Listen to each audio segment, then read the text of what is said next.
Copy ঘন্টার জন্য copy করব। ফোড়ন দিয়ে দিচ্ছি 5 ফোড়ন, এই যে শুকনো লঙ্কা, তেজপাতা,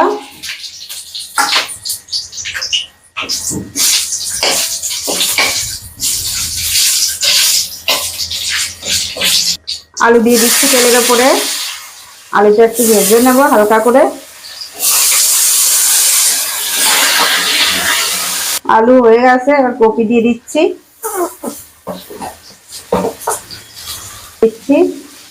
কাঁচা লঙ্কা কুচানো, টমেটো কুচি দিয়ে দিলাম,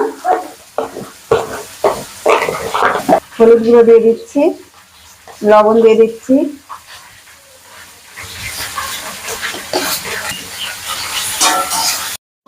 কপি হয়ে গেছে, এই যে উপর থেকে জিরের গুঁড়ো ছিটিয়ে দিচ্ছি। দেখো কত সুন্দর হয়েছে।